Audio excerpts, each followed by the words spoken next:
Pour améliorer l'efficacité de l'action publique et renforcer le principe de la reddition des comptes, le Maroc a adopté la loi organique numéro 130/13 relative à la loi de finances qui instaure la démarche de la performance au niveau des ministères et institutions.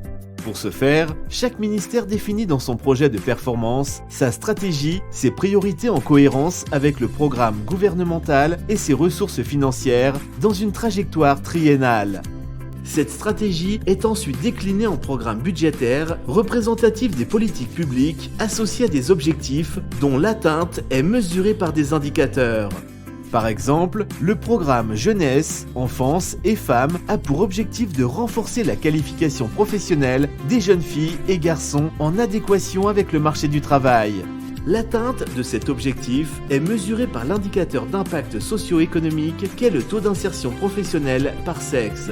Le programme Support et pilotage du département de l'économie et des finances a parmi ses objectifs d'améliorer la gestion bureautique. L'atteinte de cet objectif est mesurée par l'indicateur d'efficience, ratio d'efficience bureautique, c'est-à-dire le coût de l'ordinateur, du mobilier de bureau, des consommables par fonctionnaire.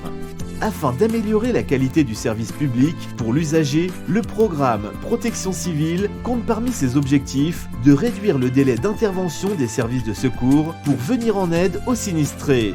L'indicateur correspondant est le taux de couverture du territoire national par des centres de secours. Au niveau des ministères et institutions, chaque programme budgétaire est piloté par un responsable de programme, secrétaire général ou directeur central. Il est désigné par son ministre qui lui fixe ses attributions dans une lettre de mission.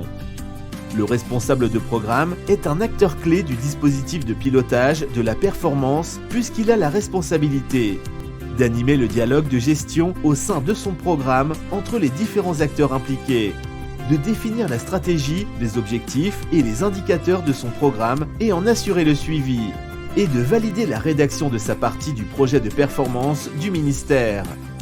Pour cela, une charte de gestion est définie par le responsable de programme qui fixe pour son programme le mode de travail des services centraux et déconcentrés, l'adéquation entre les missions et les moyens alloués, les modalités de concertation et de coopération entre les directeurs de l'administration centrale, et la communication des données de la performance et leur échéance de transmission. Le responsable de programme participe aux discussions budgétaires avec la direction du budget au niveau des commissions de programmation et de performance, et il prend part aux réunions des commissions sectorielles du Parlement.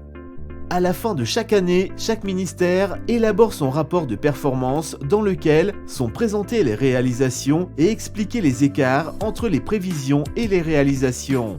Le département de l'économie et des finances est chargé de consolider l'ensemble des rapports de performance des départements dans un rapport annuel de performance qui est présenté au Parlement en accompagnement du projet de loi de règlement.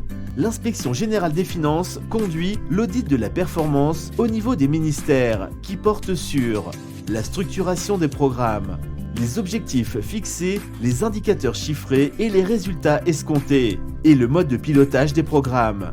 L'objectif étant de s'assurer des conditions d'efficacité, d'efficience et de qualité liées aux réalisations des programmes budgétaires. La démarche de performance promue par la LOF est un processus itératif qui a pour objet la recherche permanente de l'optimisation des ressources humaines, financières et juridiques en vue d'atteindre les objectifs préalablement définis visant à mieux répondre aux attentes des citoyens, aux exigences du contribuable et aux besoins des usagers et dont les résultats sont mesurés par des indicateurs pertinents et fiables.